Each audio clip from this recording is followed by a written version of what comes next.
when we're talking about the divine will, we're speaking about how God relates to things outside of himself and not his internal life in himself. There's a distinction here between what Jacob speaks of as the free will of God and the natural will of God. The natural will of God is a necessary will.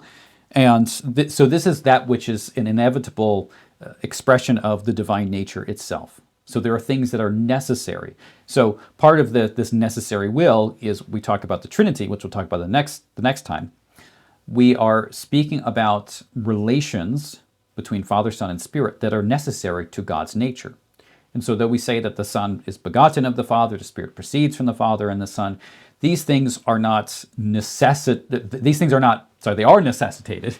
These things are not optional. So it's not like God the Father could have had a son or he could not have a son. This is something that is necessary to his nature. So what exactly is the nature of that necessity? We're speaking really things beyond us at that point.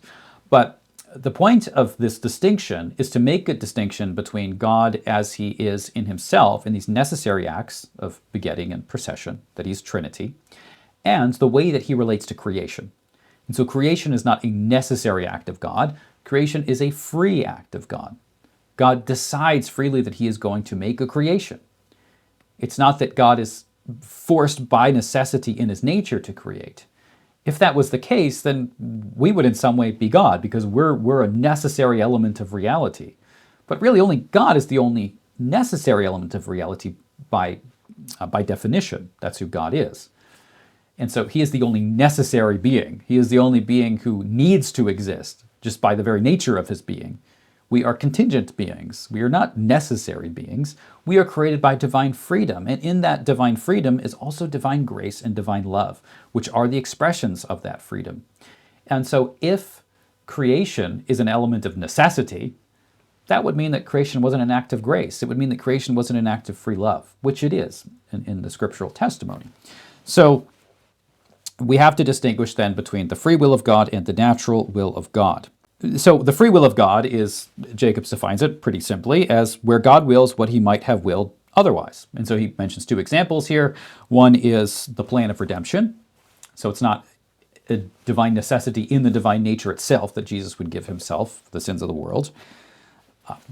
And it's important to distinguish then this view that he's taking here, which is the classical Christian view, from some other modern conceptions of that do have a kind of necessity in the atonement. So for example, a more recent theologian who died not too long ago, Jürgen Moltmann, makes the argument that in the cry of dereliction, which is when Jesus says, my God, why have you forsaken me?"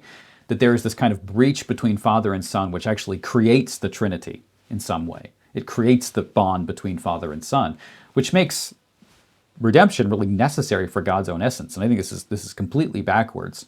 The opposite is the case. God has freely, and this is what grace is, right? That God doesn't determine anything about his own being or his own character. This is about us. And God has so freely loved us that he has chosen to give his own Son for our sake. And the Son freely gave himself for our sakes. So the other example that he gives of this freedom, where God could have done otherwise, is that he calls Paul as an apostle.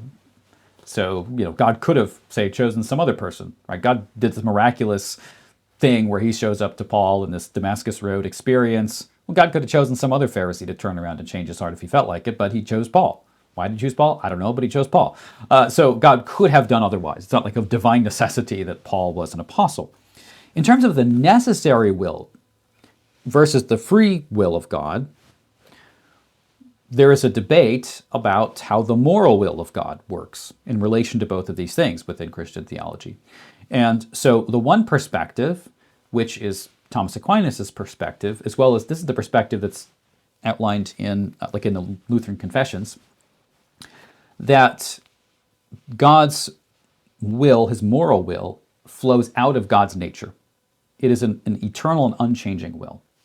So when God declares something to be morally good or a moral breach, that is because the moral good is defined by God's nature, and the moral breach is defined by that which is opposed to God's nature. So we're talking here about the moral will. This is also distinct from when we look at the law. We have these civic laws or ceremonial laws. So ceremonial laws are things like the food laws in the Old Testament, that the people of Israel were required for certain reasons not to eat certain foods and to eat other foods or to observe certain feast days. Those things aren't eternal laws in that they serve a temporary purpose and a symbolic purpose. There is the moral law, which is distinguished from that, which is those things which are eternally right, morally right or morally wrong. And so by very nature, like eating pork isn't inherently morally wrong. God forbade the Israelites from eating pork for a particular ceremonial purpose at a particular point in time. But here we're talking about the moral laws. In terms of the moral law, this view that Thomas takes would say, again, that the moral law is necessarily wrong. So it's part of this necessary will of God because of its reflection of the infinite divine nature of God. The other view, which is called the voluntarist perspective, shows up among the nominalists who were, William of Ockham was the most well-known representative of this particular view. And this voluntarist view says that essentially the moral will of God is found within the freedom of God, this free will of God, so that it could have been otherwise. So the moral will of God, say that lying is wrong, could have, if God had chosen, been the opposite. So God could have determined instead that lying was just. But God simply chose that these were moral standards and these were moral breaches.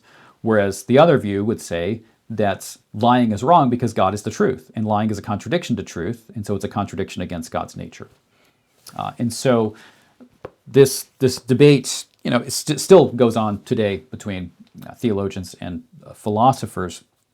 I certainly don't hold the voluntarist perspective. I think it leads to a kind of arbitrariness of the divine commands, an arbitrariness of what morality is, and leads to a lot of other problems as well. So I would be one who would place it in the necessary will of God to say that those things which are eternally morally good are morally good because they align with the divine nature itself, not simply because God has chosen to decide that murder is wrong. But murder is wrong inherently by its very essence because of something that is true about God, and that God is life and not death.